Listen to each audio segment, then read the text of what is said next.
Bueno, bienvenidos, bienvenidas todas a esta nueva sesión o charla que nos convoca hoy día en la Escuela de Diseño de la Universidad de Inglaterra, en colaboración con Columbia Global Centers, y tenemos aquí a nuestros invitados, expositores, que nos van a venir a hablar y a expresar su experiencia, o a exponer más bien las posibilidades que se originan a través de las nuevas prácticas investigativas para visualizar problemas de diseño contemporáneo. Aquí están invitados estudiantes de título, ¿no es cierto?, del título 1 y 2, y también hay estudiantes de primer año de la Escuela de Diseño. Queremos darle la bienvenida a León Duval, ¿no es cierto? Lo voy a presentar como, bueno, el máster en Columbia University, magíster en Estéticas Americanas de la Universidad Católica, arquitecto de la Universidad Finisterra, ¿no es cierto?, y académico también de la Universidad André Bello, socio de la oficina Espiral. Bienvenido, León. Muchas gracias por estar aquí con nosotros. Quiero también dar la bienvenida a Rubén Gómez, que está aquí presente de manera virtual. Hola, Rubén, ¿cómo estás? Mucho gusto. Hola, ¿cómo están? Hola, mucho gusto. Él es también máster de Columbia University, arquitecto de la Universidad de los Andes de Bogotá.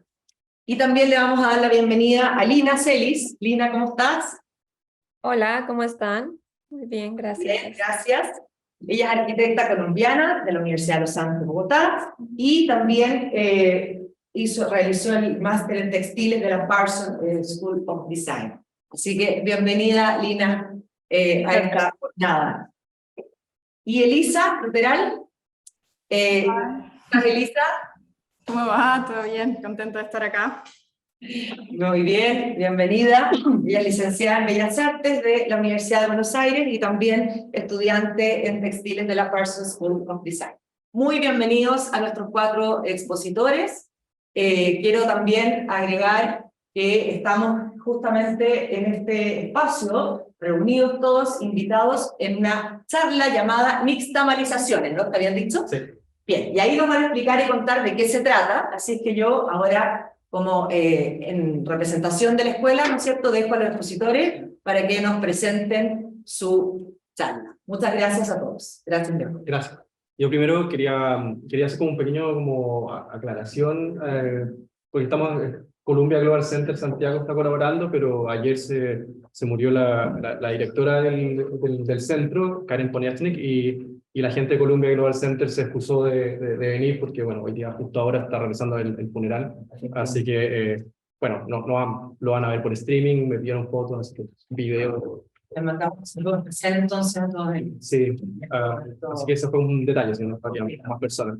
Pero, no, primero, gracias a la escuela, más que nada, gracias a la Universidad Finisterra, a la Escuela de Diseño en particular, y luego a Francisco Lloro, el director, a Antonia Fuster, secretaria, y Fabiola, coordinadora, todos profesores, uno por confiar en nosotros, por invitarnos a presentar esta investigación que hemos estado desarrollando en el último tiempo, particularmente una actividad que hicimos el pasado septiembre, que ahí lo vamos a desarrollar más, en Manhattan, en Nueva York.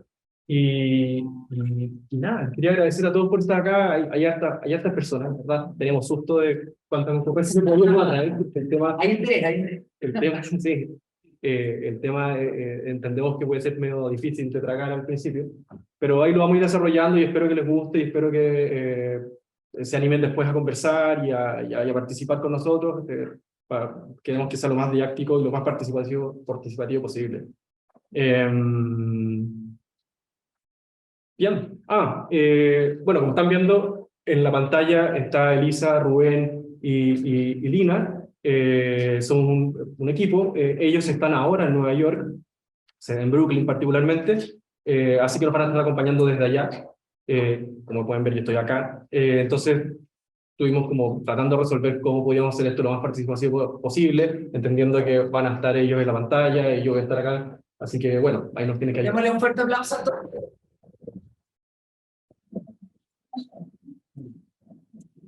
Mi nombre es Rubén.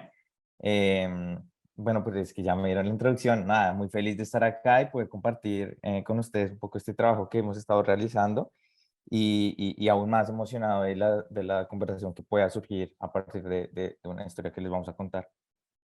Hola, mi nombre es Lina y igualmente emocionada de combinar esta sesión de palabreo con diferentes prácticas multidisciplinares. Entonces, espero que la disfruten.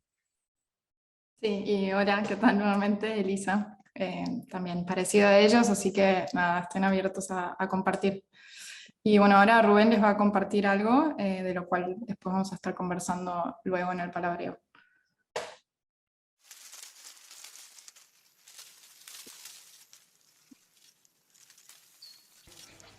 Hasta los 10 años nací y viví en Casilda. En ese momento tenía bastante pocos habitantes, creo que era chico, de como de 13.000, 14.000 habitantes, y los campos ya empezaban a pocas cuadras de nuestras casas. Y lo que más recuerdo es cómo nos metíamos invadíamos, pasábamos los alambrados y jugábamos a las escondidas entre los maizales, porque la zona donde yo nací, Casilda, era una de las zonas más características o más ricas de la zona en cuanto a los cultivos tanto de trigo como de maíz. But when I had braces,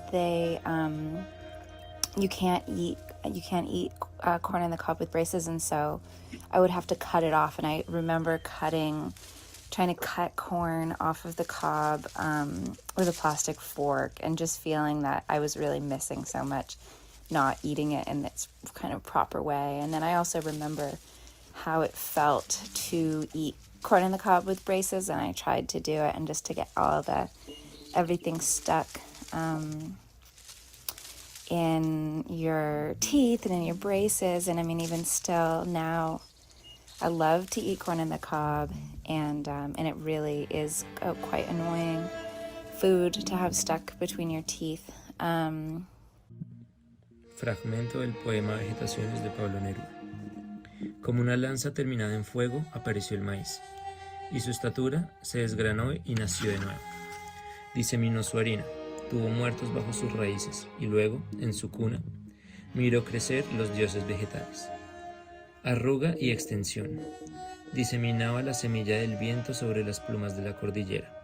Espesa luz del germen y pezones.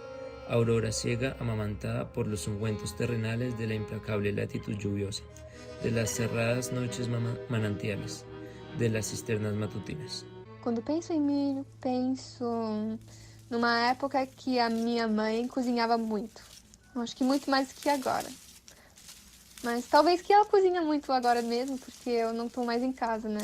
Mas como criança, quando eu tive uns 8, 9 anos, eu acho que foi essa idade mesmo, ela cozinhava muito mais. Muchos domingos nuestro despertador era un pregonero ambulante que gritaba desde la calle: ¡Mazamorra paisa a la orden! Para que alguno de la familia saliera a comprar la mazamorra para el desayuno y luego todos nos encontrábamos en la mesa para compartir. Estamos girando la manija de la moledora, que parecía como por años, y nada más seguíamos dándole y dándole, pero al final usamos el maíz para hacer torrejas que quedaron muy deliciosas. Valió la pena. Tengo muy presente todo el proceso de hacer arepas. Por lo menos en la casa de mi abuela recuerdo mucho que era cocinar el maíz. A partir de cocinar el maíz sacaban dos recetas más, que era el claro de maíz. Era una bebida de maíz al que luego fermentaban y le ponían limón y quedaba súper fresca y muy rica. Mi recuerdo con el maíz es cuando servía en casa para comerlo como choclo y me quemaba los dedos y terminaba con todos los dientes llenos de choclo, que después me costaba muchísimo sacármelo. ¿Qué recuerdo tengo asociado al maíz? Uno es salir a caballo, una banda andando a caballo y meternos por los surcos y la excitación de los caballos, de los chicos y del ruido de las hojas del maíz contra el caballo. Y el otro memoria que tengo así con el maíz es llevar a mis hijos, a sobrinos, amigos, a ir a juntar choclos para después cocinar en casa y si podíamos ir a sacar choclos en los campos de los vecinos, de los cuales éramos amigos, los chicos, como sentía que estábamos robando, les agarraba mucho más adrenalina y bueno, disfrutar la juntada con los chicos. Growing up, we didn't really eat that much corn, and I don't remember liking it either. I do remember when we did eat it, we would have like a little cube of butter that you could roll it around in before you ate it.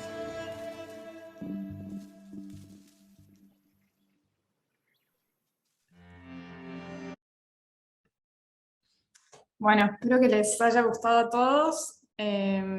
Bueno, y un poco hoy en día queremos que más allá de una conferencia, que esta hora se convierta en un intercambio de historias entre todos los aquí presentes. Y es una historia de cómo la arquitectura, los textiles, el territorio y el diseño hacen parte de esta construcción y hacen parte de nuestra construcción cultural y de existencia compartida. Así que nada, espero que puedan disfrutar.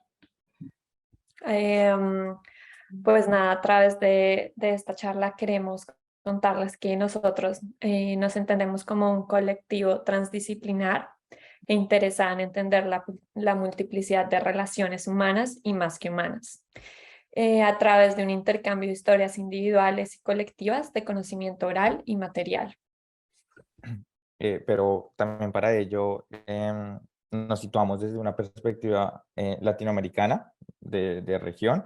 Además de esta perspectiva, queremos que sea una perspectiva no jerárquica, con el objetivo de comprender y entender un poco mejor la relación que tenemos con el territorio, ¿no? y con nuestra región. Entonces, para ello utilizamos una mirada y una posición mucho más inexacta, mestiza e incluso interconectada. Para ello generamos espacios mediadores que promuevan el quehacer sensible como una manera de tejer conversaciones y habitar prácticas materiales, propiciando relaciones recíprocas desde las narrativas de cada individuo.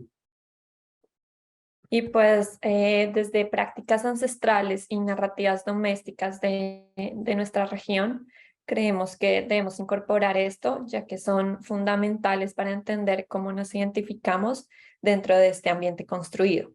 Y es allí donde lo que crecemos, lo que cocinamos y lo que comemos dan cuenta no solo de nuestras historias del día a día, sino también de las formas en las que habitamos y en las que nos relacionamos con el medio ambiente. Entonces, así introducimos también nuestro trabajo que hemos venido haciendo. Bueno, entonces ya digamos a continuación, lo que vamos a hacer es, básicamente vamos a contar una historia, una pequeña historia, y pues esta historia tiene como nombre nixtamalizaciones, y la palabra básicamente viene de todo un proceso que lleva por años, que es que se podría denominar como un proceso ancestral, que básicamente lo que hace es reunir la cal y el maíz para producir, bueno, tiene muchos nombres, pero entre otros maíz pelado. Pero lo que nos parece aún más interesante es cómo este proceso de producir maíz, comida mejor dicho, va entretejiendo unas relaciones domésticas en el quehacer. Y asimismo fue lo que hicimos en septiembre, el pasado 2 de septiembre, nos interesamos en producir un espacio de mediación que tuviera en forma de un taller de crochet, pero que con el objetivo de poder intercambiar historias y definiciones muy personales al mismo tiempo de que la gente iba pues relacionándose con el quehacer del maíz. Para esto nos aliamos con un restaurante mexicano en el Lower East Side en Nueva York, donde básicamente encontramos puntos en común a partir de nuestra relación con el maíz, siendo de países incluso distintos. Al final de esta pequeña historia que les vamos a contar, queremos generar una sesión de palabreo. El palabreo es una metodología indígena que viene que está en varias partes de Sudamérica, pero sobre todo en la región de los Andes, en la parte más al norte, donde lo que queremos es intercambiar, es una práctica casi que pedagógica, se podría decir, que lo que hace es como intercambiar experiencias, opiniones, percepciones, e incluso posiciones acerca de un tema en común. Y pues el tema lo vamos a plantear al final. y esto nos va a ayudar a definir nuevas maneras de entendernos como diseñadoras y diseñadores, como arquitectas y arquitectos, como estudiantes, como ciudadanas y ciudadanos, e incluso como personas. Entonces, eso es un poco la introducción de lo que vamos a hacer a continuación. Voy a Bueno, compartir la les voy contando mientras tanto, pero bueno, la idea de este proyecto surgió un poco dentro de un marco del cual nos habían invitado a participar, que se llama el New York Textile Month, o sea, que es el mes de textiles de Nueva York. Y es un mes entero que hay como 60 diferentes eventos vinculados alrededor del hacer textil. Y estos eventos varían desde workshops, hay después exhibiciones, hay charlas online. Es como un mes donde explota la ciudad en relación a todos estos eventos que van sucediendo y hay un mapa y es como muy interactivo. Entonces nosotros queríamos participar de este evento y nos pareció perfecta la situación como para poder generar algo con el maíz. Y bueno, y lo que sí teníamos en claro era que queríamos que estos eventos sean una experiencia espacial y que tuviesen algo que ver con un acto cotidiano y que fuera inclusivo, como estas eran las pautas que nos habíamos decidido tener en cuenta. Sí, y aunque, como lo dijo Elisa, aunque las dos pues no teníamos muy clara la idea sobre el formato, pero sí estas intenciones que ella acaba de comentar, decidimos empezar a hacer porque pues por medio del hacer iban a surgir ideas y más que ideas en este experimentar con las charlas del maíz. Nos llevaron a charlas y conversaciones que empezaron a tocar temas multidisciplinares y nos dimos cuenta pues de la riqueza que habían incluir más prácticas que complementaran y soportaran también el hacer. Sí, y entonces en esta intriga un poco del hacer y en las conversaciones mientras hacíamos, empezamos a intentar, como que cada una sabía muy bien como el lugar del maíz en su cotidianidad, en su país. También daba conversaciones de otros países, cómo era su vínculo con el maíz, pero lo que queríamos saber era un poco más, bueno, en la ciudad en donde estábamos, qué estaba ocurriendo con eso. Entonces empezamos a investigar proyectos que se vinculaban con este alimento. Más que nada eran lugares de restaurantes, había taquerías que estaban desarrollando su propia harina, hay un laberinto del maíz, y así surgían como estos proyectos que nos empezaban a interesar, y empezamos a contactarlos a todos por mail. Y acá pasó algo interesante que no es nada sorpresivo, que todo el mundo está ocupado. Es una ciudad donde todo el mundo está con muchas cosas, muy intenso en ese sentido. Pero bueno, Fernando, de Factory Tamal, nos contestó también que estaba ocupado, que no podía. Pero con Lina decidimos igual ir a su restaurante, así que fuimos a su primer locación. Y no estaba Fernando, así que dijimos, bueno, hay que volver a intentarlo. Fuimos a la segunda locación, finalmente le encontramos a Fernando y nos dijo, bueno, tengo 5 minutos, explíqueme este proyecto ya. Y ahí empezó este diálogo que terminó siendo como una charla de 1 hora, que nos sentamos, empezamos a conversar sobre el proyecto, él se entusiasmó, empezamos a generar ideas en conjunto, terminamos comiendo alrededor de esto en los tamales. Y bueno, eso fue como algo que nos dio mucha energía también, poder compartirlo también. Sí, y pues aquí entre esta charla también empezamos a saber más de él y de Factory Tamal y queríamos compartirlo con ustedes. Pues Fernando, junto a su familia, llegó desde México como para encontrar una mejor opción de vida, como suele pasar. Y aunque al principio él trabajó en diversas labores, siempre tuvo en mente que quería dar a conocer el tamal desde México como un alimento insignia, que no fuera el taco, que es lo que normalmente se ve como acompañamiento de comidas. Atrás de este tamal quería traer no solo el alimento, sino las memorias de la infancia que se lograban conectar al comerlo. Así que luego, en el 2013, se dedicó junto a su esposa y su mamá a establecer lo que hoy conocemos como Factory Tamal. En un principio, Fernando pues nos contaba que le tocaba muy pesado el horario porque se levantaba en la madrugada a perfeccionar esta receta de los tamales para que luego la esposa y la mamá la vendieran. Pero pues poco a poco fueron creciendo y esta receta fue mejorando. Y allí es cuando Fernando nos acerca a entender qué significa realmente el proceso de nixtamalización, ya que este fue su objetivo durante todo este tiempo.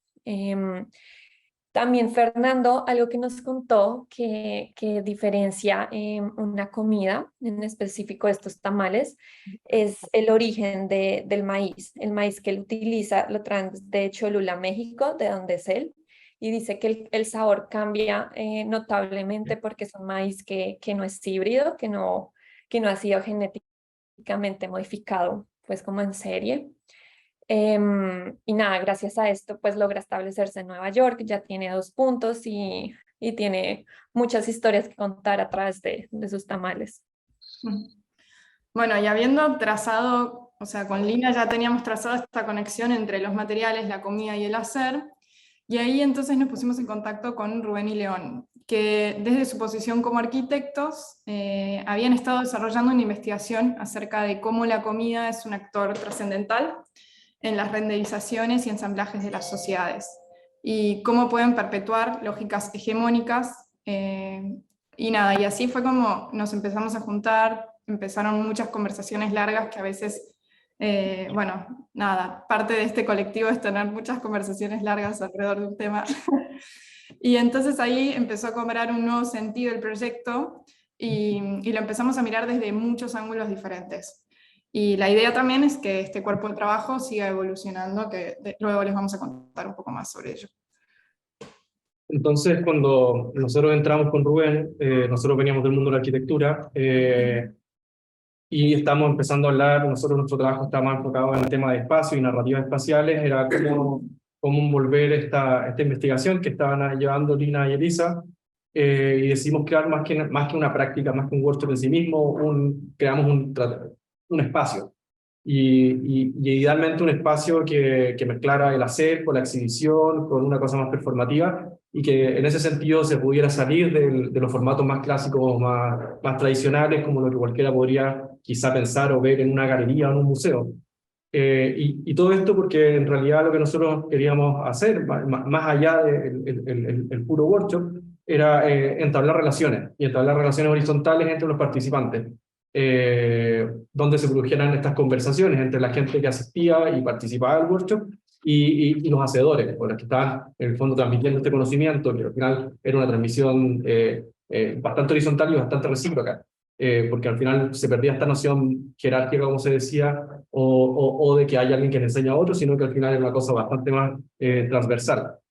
Y estas conversaciones, estos intercambios que empezaron a suceder a partir o a raíz del workshop que se llevó en ese minuto, se enmarcó en historias cotidianas, en historias de las personas, en historias de los asistentes, entendiendo que en Nueva York, en Brooklyn, o sea, en Nueva York, en Manhattan, hay muchos tipos de población, hay muchas personas de distintas partes, hay muchas personas con distintas historias, entonces empezaron a surgir distintos tipos de cotidianidades, distintos tipos de memoria, distintos tipos de recetas en sí mismas, y eso fue condimentando este workshop. Sí, digamos, con eso en mente, una de las cosas que nos preguntábamos y que incluso al hacerlo en un restaurante mexicano o incluso con esta historia de Fernando, era llegar a ese punto de sensibilidad que muchas veces en el diseño no ocurre, ¿no? Como mejor dicho, en la academia se podría decir, como al punto de sensibilidad de entender que para Fernando todo era un ritual, ¿no? Todo era un paso a paso, todo era unos actores involucrados, era un espacio involucrado, eran unos elementos involucrados para la realización de sus tamales. Entonces, esto nos cuestionaba a nosotros cómo era la manera en la cual nosotros podíamos entablar una relación diferente con el maíz, que iba a ser parte de este intercambio de historias. Y nos dimos cuenta que sí, que efectivamente la mesa como tal necesitaba promover como esta idea de circularidad, esta idea de ritual, donde básicamente lo que mostraba, como expusimos la mesa fue con diferentes maneras de entender el actor maíz, ¿no? Ahí pueden ver, ¿no? No solamente está el maíz con su piel de una manera mucho más prístina, pero también hay un maíz tinturado, hay un par de tejidos de maíz, pero incluso en la forma en cómo nos vestíamos iba generando una especificidad en la manera en que nos íbamos a relacionar en el workshop. E incluso, pues ahí como pueden ver, Lina y Elisa y yo que estaba tomando la foto teníamos un par de delantales, porque era como un ritual antes de comenzar a interactuar con el material. Entonces el 2 de septiembre llegó, el día del evento llegó, que era este viernes en la tarde, y estaba ya todo listo. Y la familia de Fernando, de hecho, estaba ya, no, y ayudó, bueno, yo estaba en Santiago, no pude viajar, entonces estaban ellos allá instalando, ya estaba a distancia. Pero le ayudó en las cosas finales, en la puesta a punto, en las cosas finales. Y fue interesante porque según lo que me transmitían, la familia Fernando estaba súper expectante del evento y era raro porque era una cosa que este evento, según como lo estábamos transmitiendo y como lo estábamos viendo, englobaba muchas cosas y muchas cosas muy difíciles de imaginar cómo iban a ser, porque nosotros hablábamos de que íbamos a comer, a cocinar, a compartir, a transmitir conocimientos, un montón de cosas y al final era muy difícil como imaginárselo. Yo imagino que también le puede haber pasado a la Fabiola cuando yo le contaba por teléfono.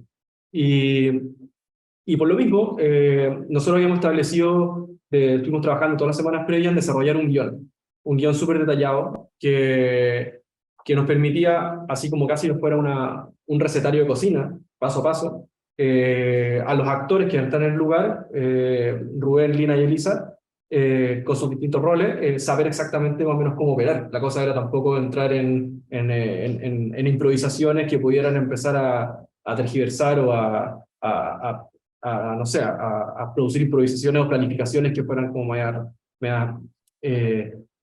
más peligrosas para el evento, considerando que tampoco teníamos tantas horas para desarrollarlo, entonces no era una cosa tan extendida, sino que había que ser súper puntual. Sí, bueno, y así entonces ya pues bueno, llegó el primer grupo de participantes. Bueno, no esperábamos tantas personas, al final fueron bastantes, pero bueno, el primer grupo de participantes, obviamente era muy interesante ver cómo llegaban con curiosidad y como con esa intriga, pues porque de una manera muy crafty lo que hicimos fue tapar con papel las ventanas, bueno, de una manera como si básicamente el lugar estuviera en reparación. Y eso fue muy interesante porque la gente comenzaba a preguntarse, pero bueno, ¿por qué tanta gente en este lugar?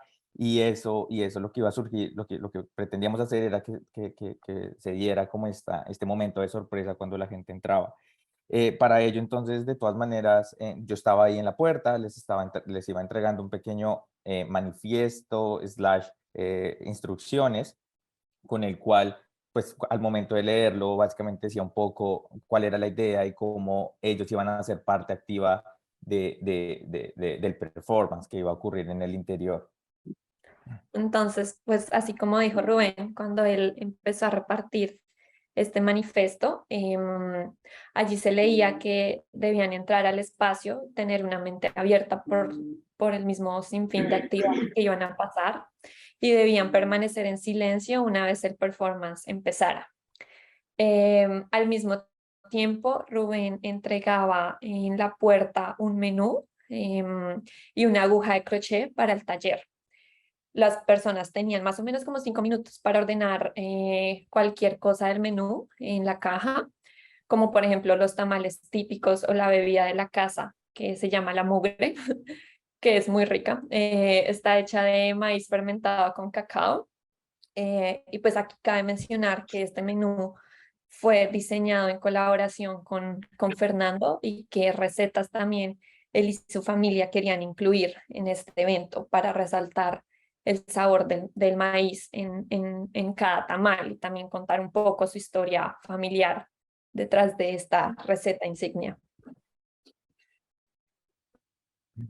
Bueno, y ya esa parte era muy emocionante porque, bueno, ya luego de adquirir los alimentos y cuando la gente se iba situando alrededor de la mesa, era un momento épico porque la gente tenía que comenzar a negociar con sus manos, ¿no? Entre ellos mismos, porque por un lado tenían su tamal, por el otro lado tenían la bebida, pero por otro lado tenían la aguja de crochet, por otro lado tenían los materiales del workshop, y al mismo tiempo la mesa estaba dispuesta casi como pudieron verlo anteriormente, como si fuera una galería. Entonces no sabían si la mesa se podía utilizar, ¿no? Entonces como que la mesa básicamente cambió su rol de dejar de ser una mesa nomás y convertirse como un espacio casi que para un ritual. Entonces eso era muy interesante ver cómo cada persona, al final el tamal lo dejaron a un lado, pero luego el crochet. Bueno, era muy interesante ver este tipo de negociaciones que ocurrían en el espacio. Luego de eso, entonces, para sumarle a esta situación, apagábamos las luces y prendíamos esta luz focalizada que pueden ver en la imagen, en la cual pues Elisa y Lina en silencio comenzaban a procesar el maíz, ¿no? A quitarle la chala o la piel, y las iban convirtiendo en hilos para luego comenzar a utilizarlos pues para comenzar a tejer en crochet, básicamente. Bueno, además de esto, al mismo tiempo, las personas iban participando básicamente como en este momento de silencio, viendo lo que Elisa y Lina iban realizando, pero al mismo tiempo sonaba de fondo una composición escultórica, que fue la que viene acompañada del video que mostramos al principio, donde funcionan grabaciones que se realizaron un par de semanas antes. Y pues estos relatos, que básicamente son relatos, y pues estos relatos fueron parte muy importante de de la investigación, porque básicamente lo que buscaba eso era entender cuáles eran todas las definiciones, nociones que tenían las personas pues acerca del maíz, ¿no? Desde su rol como alimento hasta cómo el maíz es importante en partes de su día a día. Y eso también, gracias a que pues somos de diferentes partes del continente, pues las definiciones a veces se traslapaban o a veces eran pues muy diferentes.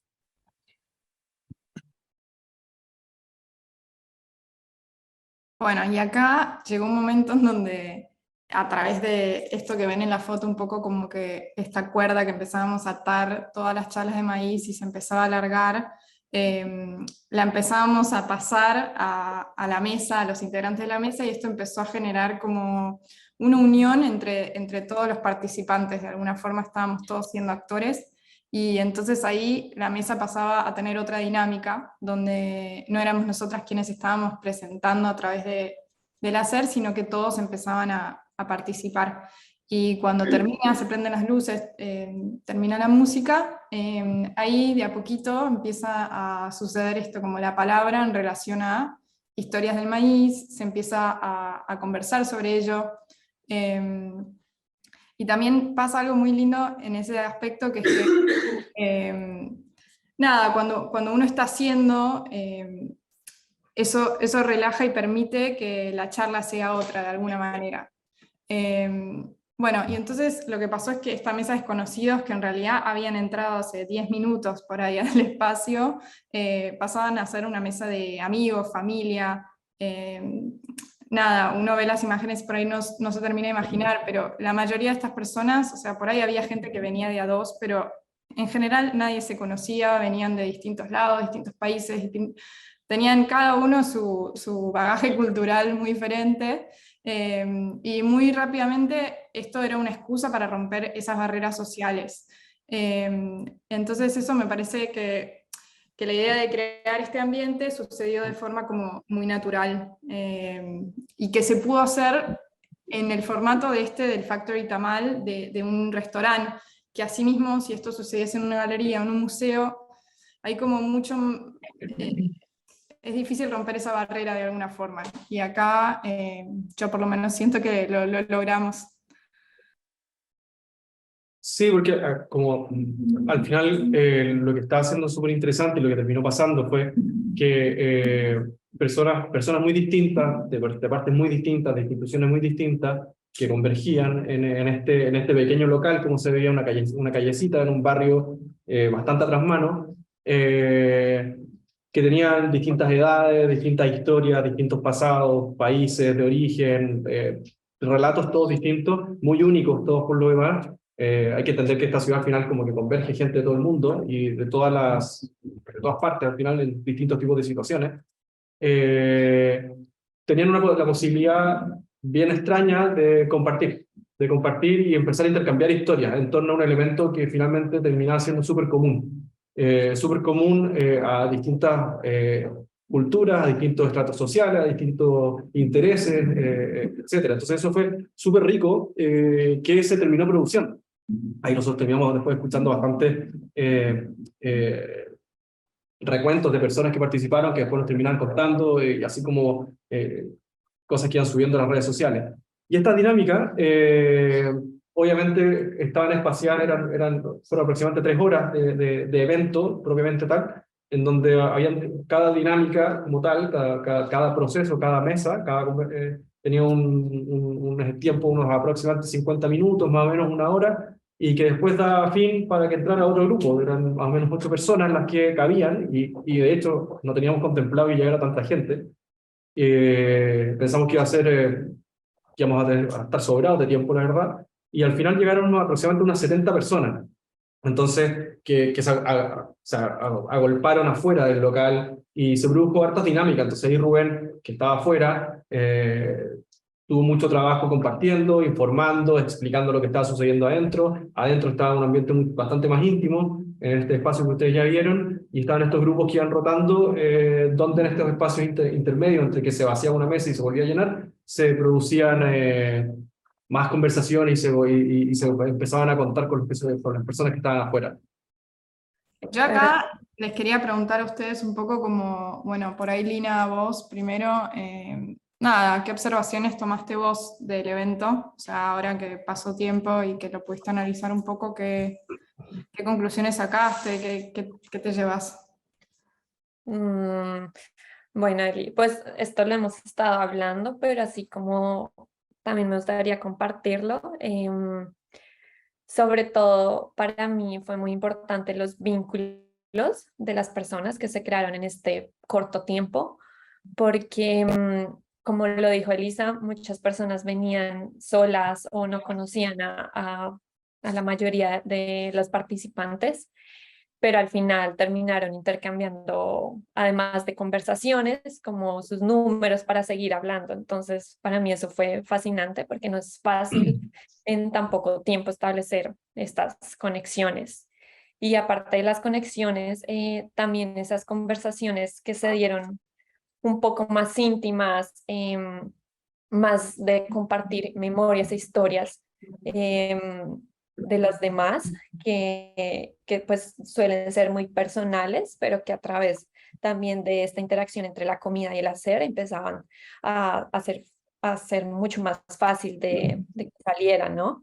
Y esto también se logró, que las personas estaban tan emocionadas que después del workshop, de todo este evento, las personas seguían tejiendo en el tren y empezaban a mandarnos sus fotos de lo que habían hecho.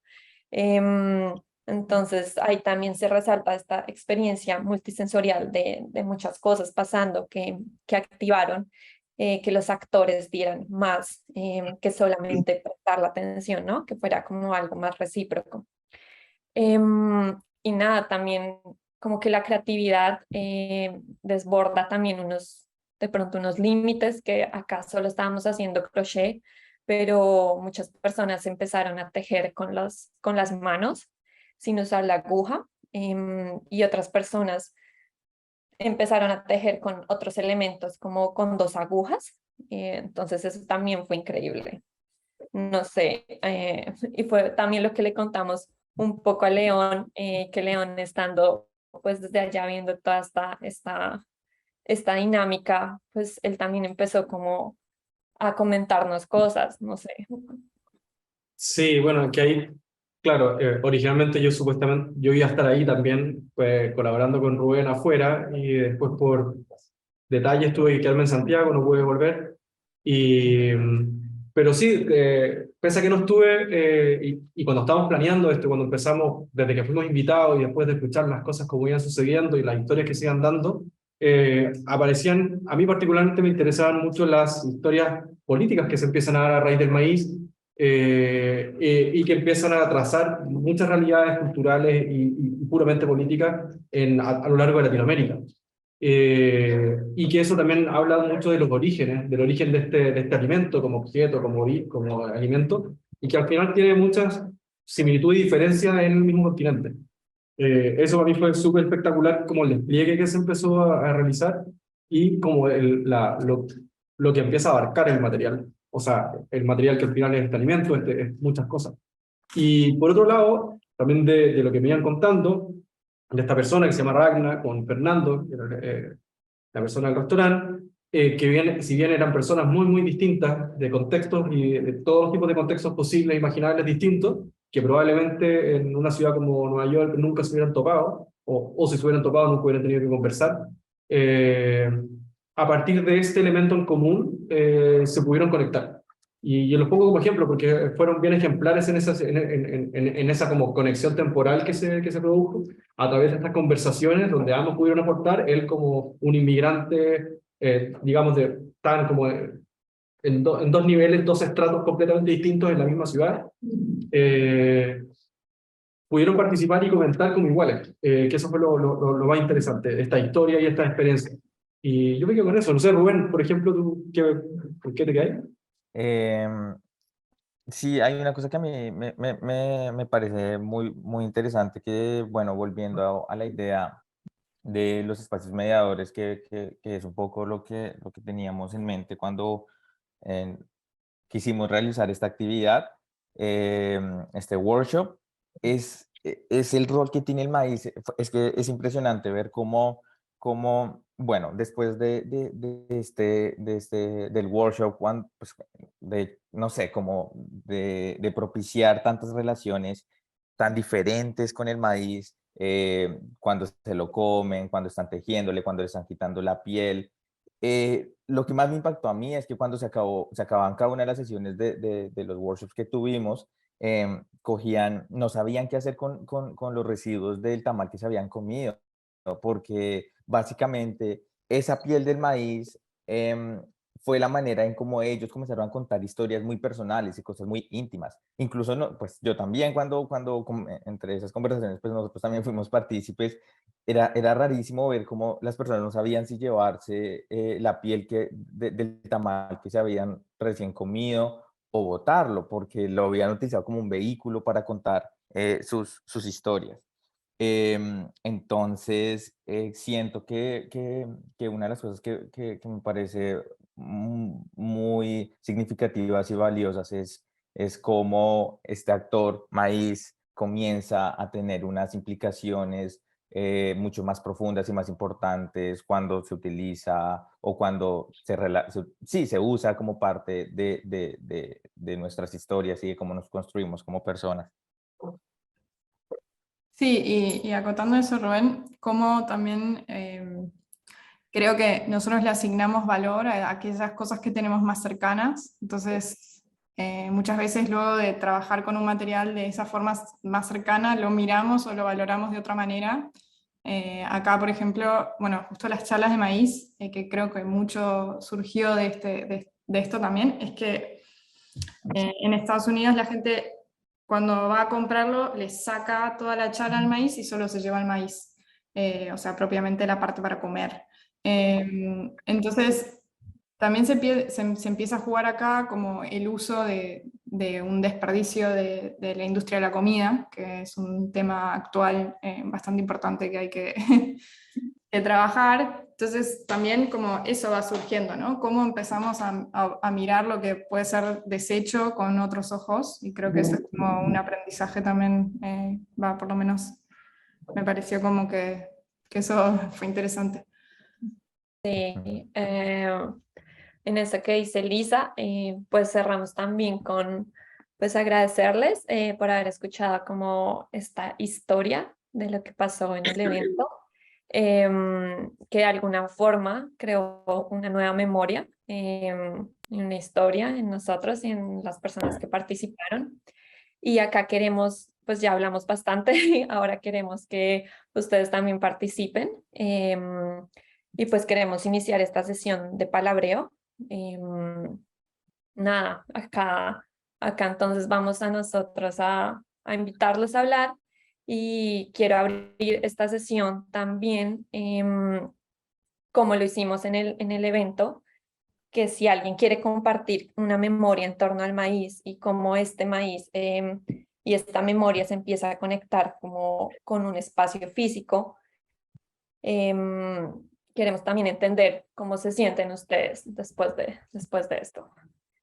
Yo quería puntualizar algo también ahí con esa pregunta, mientras se atreven a venir. Si quieren pueden venir acá a la mesa y sentarse, hay comida.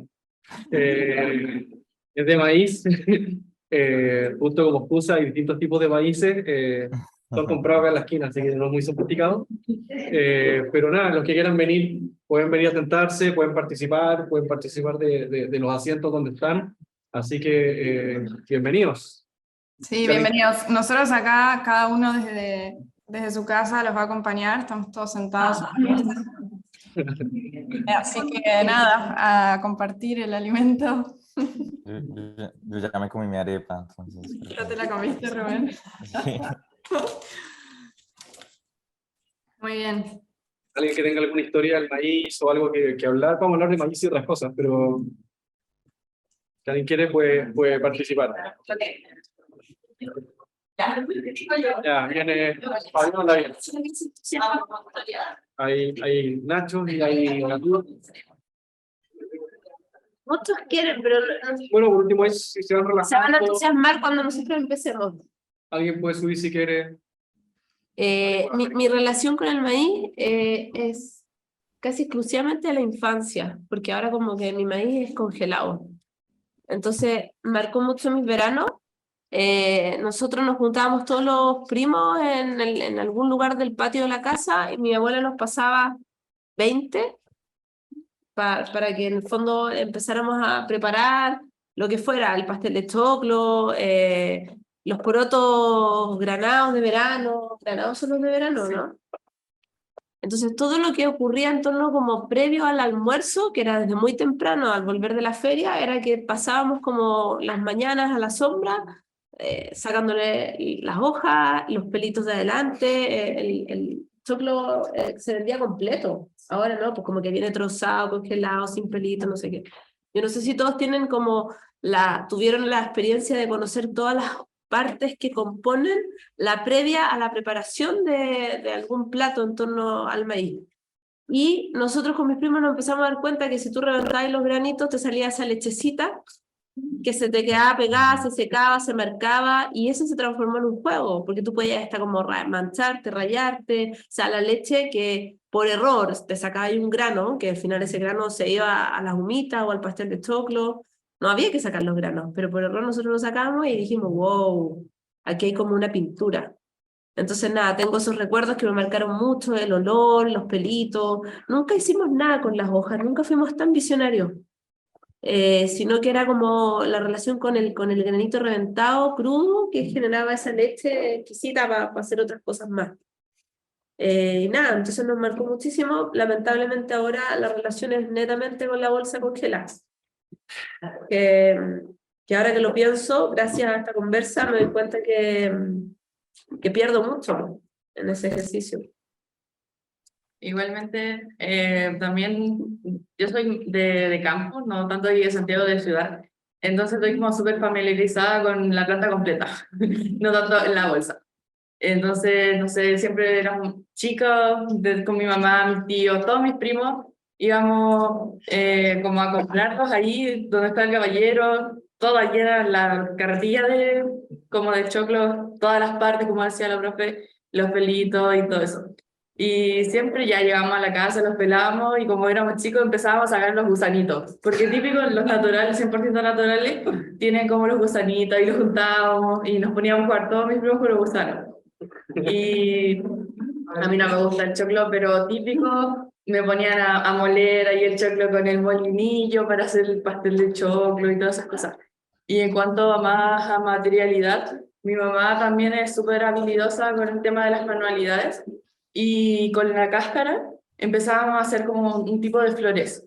Allá se hacían como, se secaba y se ponía bien amarillo como muestro ahí y empezábamos a cortarla y quedaba súper linda la flor. Y de hecho en mi casa está, algún día le voy a mandar fotos.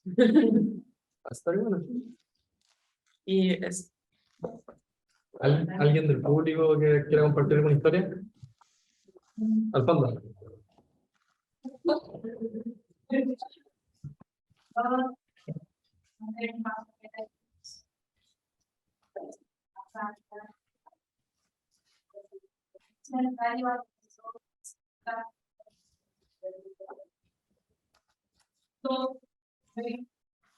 Ese año plantaron choclo para comida y para hacer comida para los niños. Teníamos muchos animales, caballos, entonces era eso, el proceso de nosotros como familia ir y sacar los choclos, ponerlo a secar, pasar por el molino,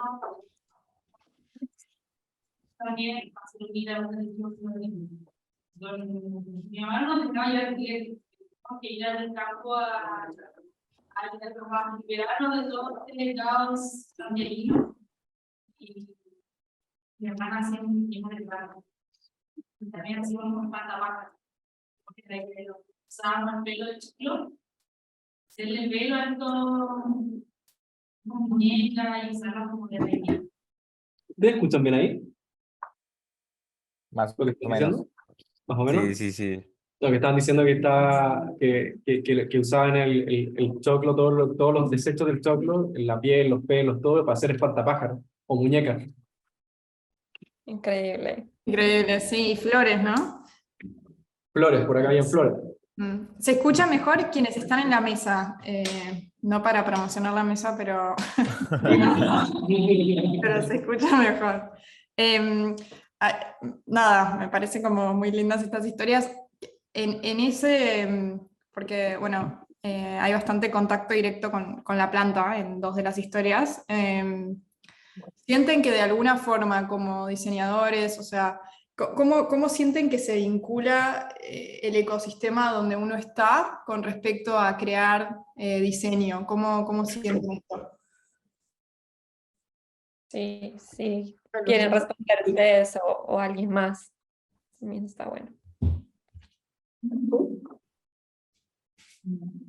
Ahora, mientras contaba esta historia, lo estoy relatando ya siendo diseñadora, porque quizás en mi infancia no me percaté de que en realidad todo el contexto, la manipulación, el durante, el después, en todo veo una oportunidad de diseño, a pesar que esta sea la típica frase como de discurso de los que somos fanáticos del diseño, como que siempre hay diseño en todos lados, pero definitivamente hoy día lo veo desde un punto mucho más atractivo, puede transformarse, hay una cantidad de materia prima, hay un relato y mucha historia de por medio, y me estaba preguntando si es que hay otro elemento que lo tiene, y creo, no sé si todos tienen esa condición tan virtuosa como lo es en nuestro caso el famoso choclo o el maíz.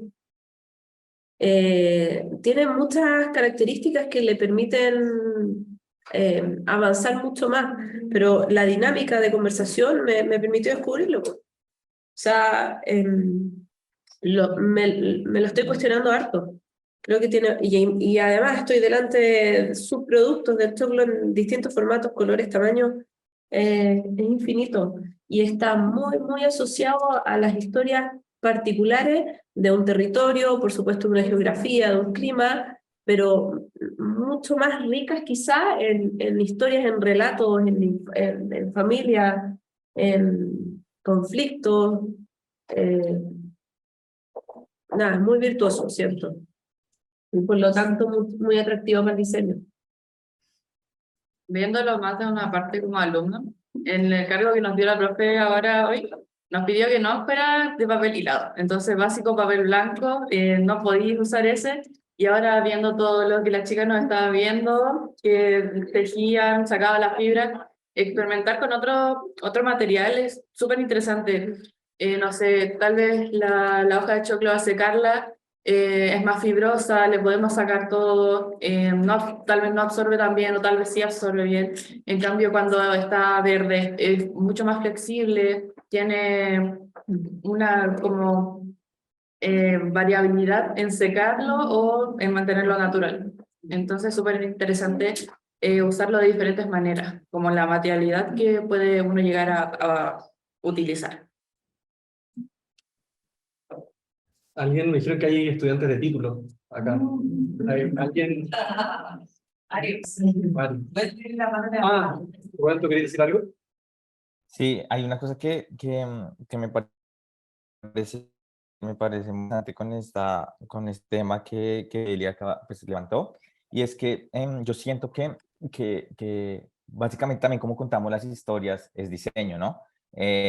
Porque la manera en que cada una de nosotros va contando una experiencia, los actores que uno involucra, los paisajes que uno involucra, los materiales que uno involucra, hacen parte de una narrativa que al fin y al cabo termina siendo una pieza de diseño.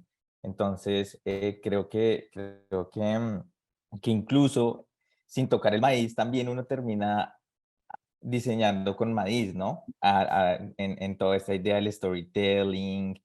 Yo creo que es una forma muy interesante de entender cómo uno va diseñando ecosistemas en la manera en cómo uno va narrando historias. Creo que eso es una cosa muy importante. Creo que eso es algo que de una u otra manera seguimos explorando con las actividades que estamos haciendo en el colectivo.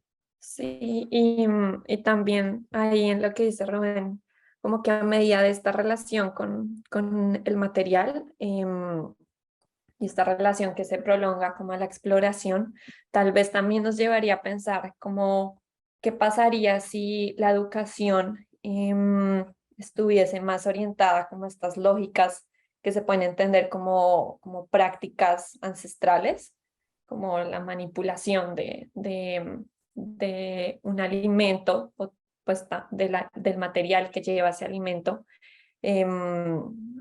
a la multiplicidad de entendimientos que se pueden explorar.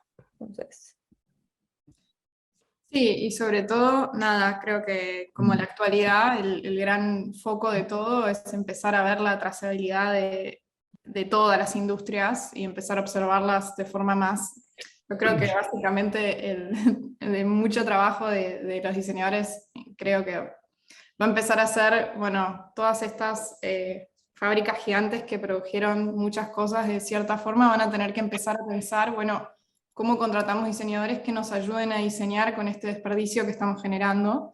Entonces, como también creo que hay que empezar o sea, creo que entender todo el circuito de un material en la industria, desde la agricultura, desde cómo nace, desde su forma natural, también permite como poder empezar a visualizar, como a comprometerse con entender un material y entender lo que significa a nivel cultural, me parece. Que hay mucho para explorar ahí a nivel diseño, no sé, a mí me entusiasma mucho eso, pero espero que les entusiasme a ustedes también.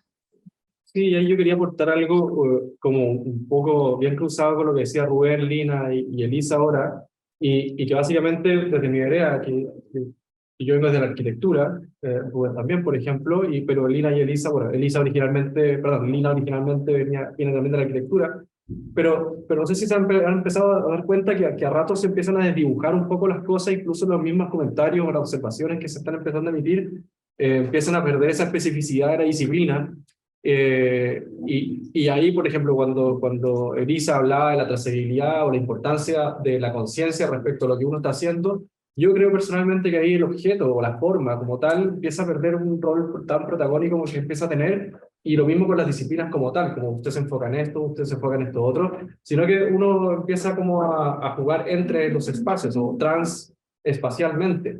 Que en eso también parte de las discusiones que hemos tenido nosotros ha sido acerca de esta diferencia de lo o interdisciplinario o lo transdisciplinario, y en ese caso yo encuentro algo muy virtuoso y creo que encontramos todos algo muy virtuoso en esta capacidad de transgredir y transisir o o estar transiciando, en el fondo, no te miras si la palabra existe, entre haceres o formas de pensar, etc.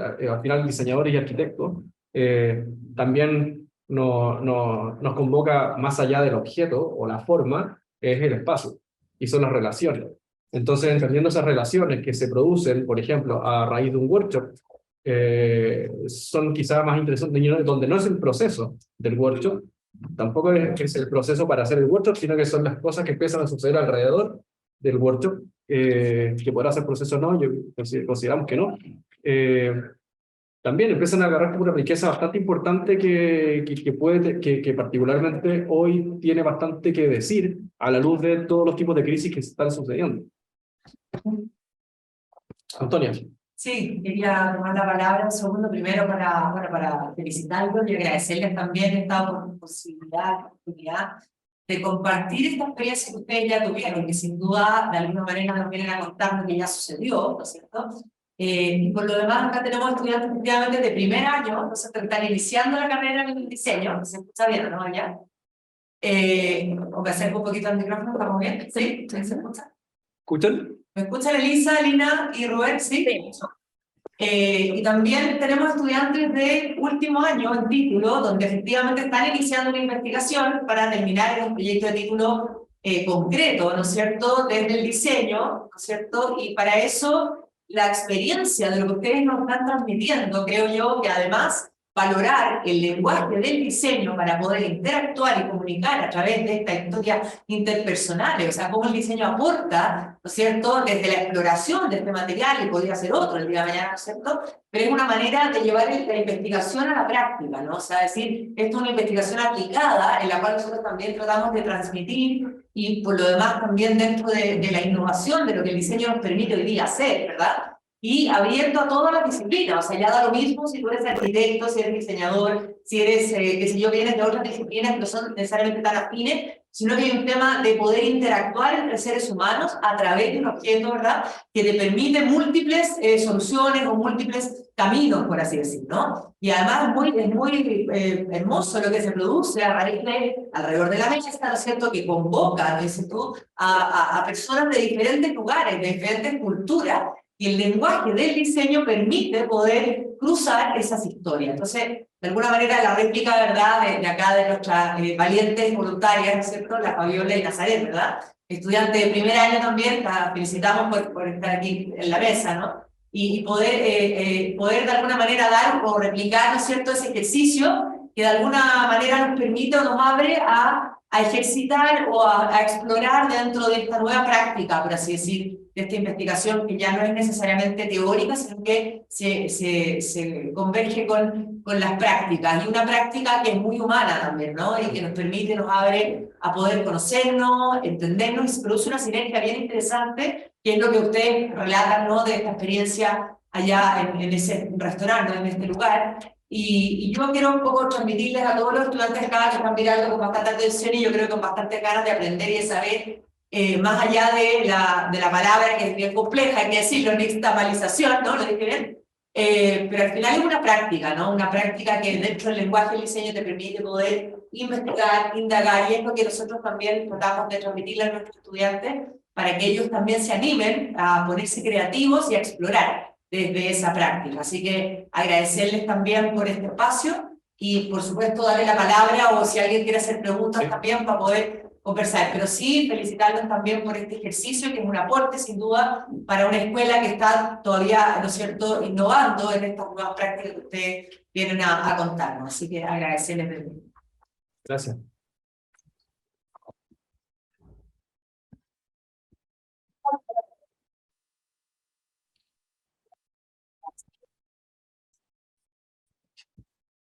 ¿Alguna pregunta, comentario? A mí me gustaría que acá hay algunas alumnas de TikTok que están luchando justamente con materiales que son de alimentos. Y yo creo que esta instancia para ellas les sirve mucho de muchas cosas, porque entrar a algo, tener este material es ya cambiado con éxito. Es difícil, un desafío muy grande. Entonces, esta herramienta de tratar de ver qué concepción tienen las otras personas de este elemento, es muy rico para su proceso. Entonces, yo no sé si ellas quieren compartir lo que están haciendo, porque muchas veces están como, no, ya quiero volver a estar así, quiero olvidar, porque en realidad es un desafío muy grande.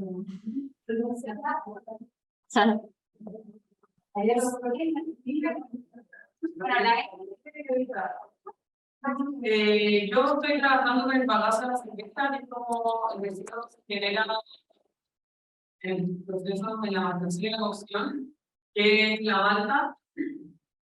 Ven a la mesa, sí. Vamos. Ay, sí, yo Te damos idea. Sí, para que te escuchen Rubén, Elisa. ¿Me escuchan bien, Elisa, Rubén? Yo no escucho bien. Ya, Ahí viene. Vamos, aquí. Ahí Bien. Bien. Ya, yo estoy trabajando con el bagazo de la cerveza, que es como el residuo que se genera en el proceso de la producción de la cerveza. Y de verdad no sé bien qué voy a hacer, pero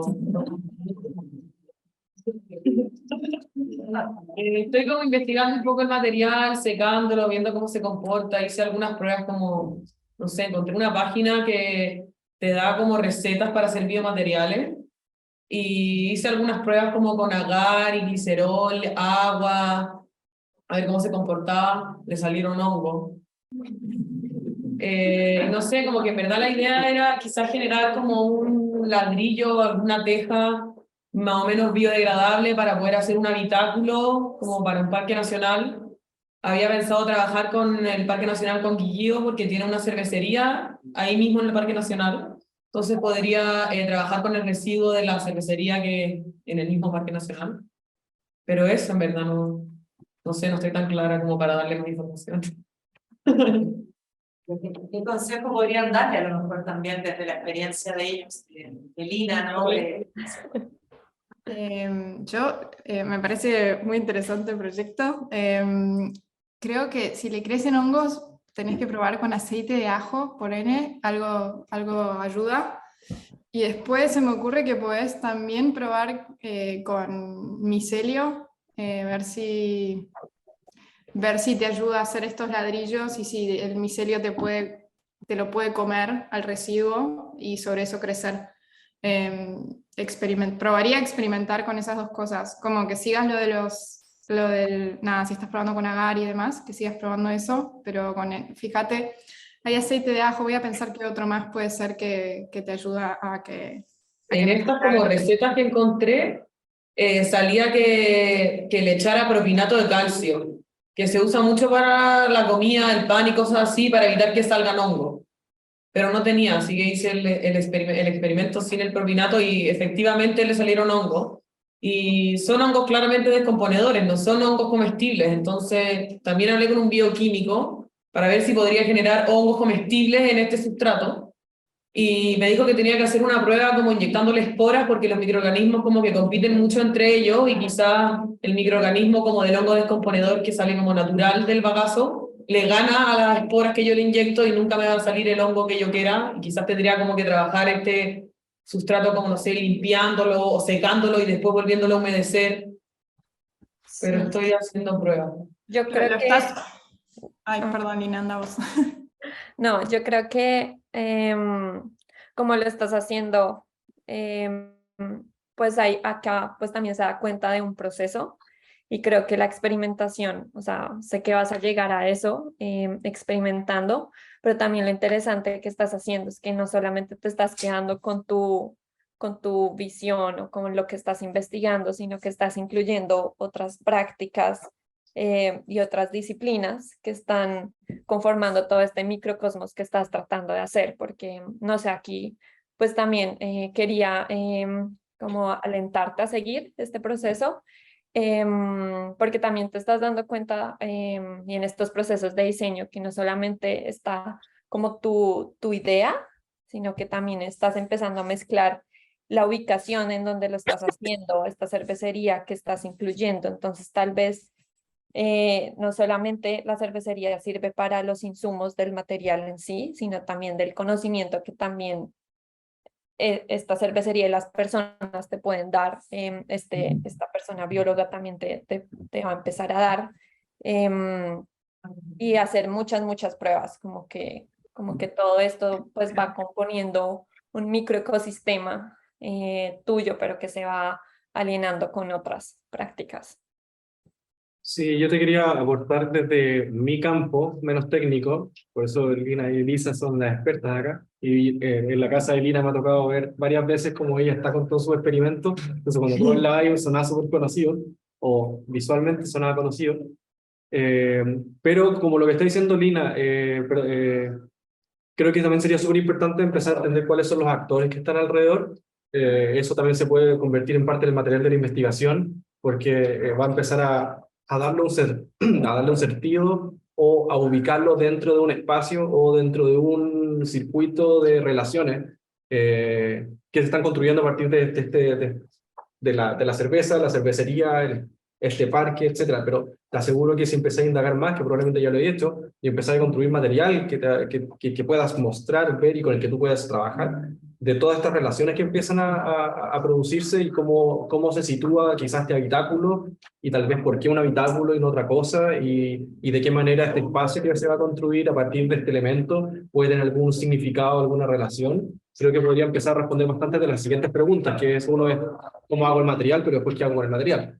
Que no es solamente una cuestión pura técnica, sino que hay técnica, además de un montón de otras circunstancias que imagino que no vaya a ser como un dorito nomás, sino que me lo voy a comer. Pero además hay un montón de otras relaciones que empiezan a activarse por medio de esta creación de este material que empieza a ser súper interesante. Que ahí también consideraría esas otras nexos o vínculos o links. Oye, Emi, y si tomamos el aprendizaje de nuestros expertos hoy día invitados, hoy día, ahora se está generando un clima, gracias a la invitación que nos dan ellos a conversar en torno a algo, y la configuración de este espacio, mesa, de cruce de ideas y eso, seguramente está ya levantando cosas que van a contribuir a tu ejercicio, a tu investigación. Entonces, a tu ejercicio de búsqueda, digo. Entonces, quizá a favor de la construcción de ese ecosistema, de repente tu investigación tiene un momento también de la generación de una instancia donde participan desde agricultores o los mismos expertos más artesanos del oficio en el cual estás ahí adentro tú. Consumidores de cerveza, todos pueden participar. No te digo que tenés que traer los mismos platitos ni nada, pero generar un algo donde se reúnan, donde se crucen, se intercambien, y ellos ya lo demostraron. Ahora mismo está pasando que el ejercicio de cruce e intercambio de ideas en torno a ese tema común, por supuesto que son insumos creativos para tu proceso. Sí. Así que invítalos a tomar cerveza todos. Empezar el proyecto. Bueno, esa cerveza y no otra cosa. ¿Quién más tiene como otra pregunta? Quisiera saber cómo esta práctica, si la ven, cómo la pueden aplicar, si tienen preguntas que hacernos. No sé. Yo creo que tienen muchas preguntas, pero van a ir surgiendo en la medida en que vayan llevándolo a la práctica. Pero ¿hay alguna pregunta, aprovechando que estamos aquí en esta charla, en esta sesión, que quieran hacer en particular? Mira.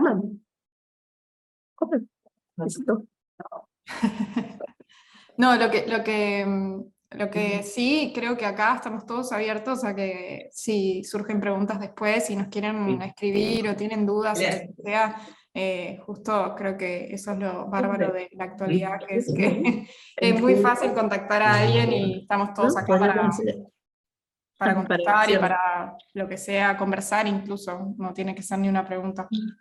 Ahí están todos. Saludos. Son un montón, yo no veía. Yo creo que van a surgir preguntas, así que les agradecemos justamente, nos dejan su Instagram, que ya lo tienen varios que están siguiendo, y sus contactos, porque durante el proceso de investigación que inician este semestre, o que ya están más bien, la que inician, estamos a mitad de semestre ya, van a ir surgiendo, y justamente a raíz de eso probablemente se agradece el acceso a poder preguntar, tomar contacto con ustedes y agradecerles también esta instancia. Así es que, si no hay más preguntas, le damos un aplauso a todos.